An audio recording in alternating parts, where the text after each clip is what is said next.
Welcome back. Today, let's take a look at Nevada State Historical Markers number 126 through 130. Starting off 10 miles south from marker number 125, located on the northbound shoulder of US 395, we will discover our first marker in this series. Marker number 126, Double Springs. Double Springs. Double Springs, also known as Round Tent Ranch or Sprague's, was a station on the road through the south end of the Pine Nut Mountains, located at a pair of nearby springs. The road provided access between Carson and Walker Valleys, both ranching and dairy regions in western Nevada. Double Springs also saw many travelers on their way to Esmeralda County. At one time, a toll road ran from this area west to the Kingsbury Road that still connects to Lake Tahoe.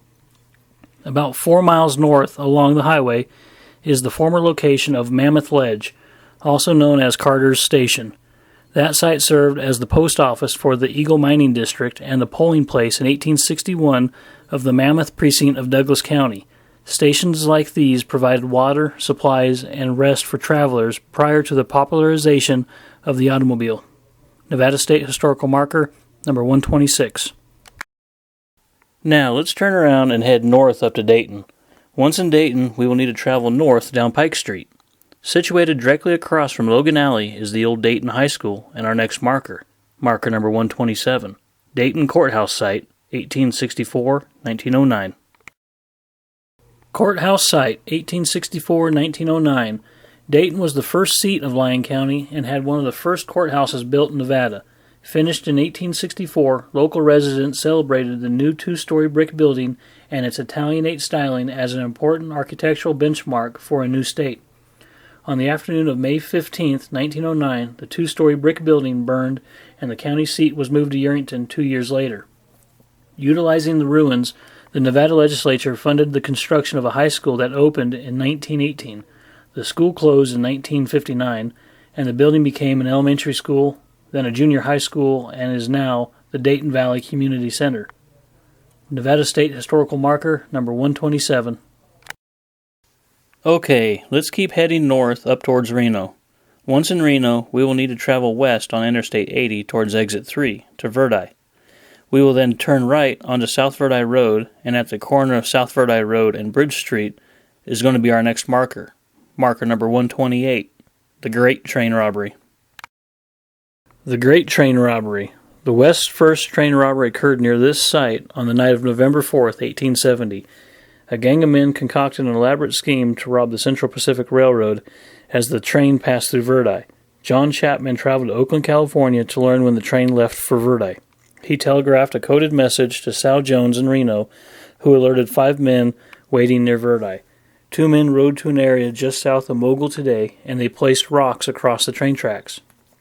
When the train stopped in Verdi for the night, the soon-to-be robbers boarded the train, decoupled the passenger coaches, and commandeered the engine, mail, and express cars. The gang forced engineer Henry Small to drive to the blockage, where they tricked the guard to opening the locked express car doors. The robbers broke open the strong boxes and divided the $41,600. The men rode off in different directions. All were eventually caught, and all but $3,000 was recovered. Nevada State Historical Marker, number 128. Now, let's turn around and travel back to Douglas County. To be more specific, Gardnerville. Located on Main Street, next to the barbershop and JT Bar Basque Restaurant, and across the street from the Historian Inn, is our next marker. Marker number 129, Gardnerville. Gardnerville. Early Gardnerville served the farming community and teamsters hauling local produce to booming Bodie. The first buildings were a blacksmith shop, a saloon, and the Gardnerville Hotel. The latter was moved by Lawrence Gilman in 1879 from the Immigrant Trail between Genoa and Wally's Hot Springs, where it was known as Kent House, to this site, the homestead of John M. Gardner. Just as Genoa was the center for British, largely Mormon settlers after 1851, so Gardnerville, after 1879, became the center for 1870 Danish immigrants. They founded the Valhall Society in 1885 and met in the Valhalla Hall, 1 block south. Starting in 1898, Spanish and French Basque shepherds tended some 13,000 sheep in Carson Valley, increasing to 25,000 by 1925, when the Basques began acquiring their own sheep and land. After 1918, several Basques in Gardnerville opened inns which flourished during the Prohibition years. Nevada State Historical Marker, number 129. Turning around and heading north again, we will need to travel a little over a mile on US 395. Located directly across from Esmeralda Avenue on the northbound shoulder of US 395 is our next marker, marker number 130, Minden. Minden.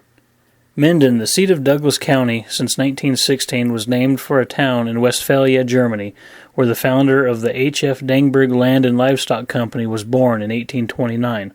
The company established Minden in 1905 to provide terminal facilities for the Virginia and Truckee Railway, which was then extending a branch line southward from Carson City. The passenger and freight depot was situated at this point. Principal promoter of the town and its related development was H.F. Dangberg, Jr., secretary of the company and son of the founder. Nevada State Historical Marker, number 130.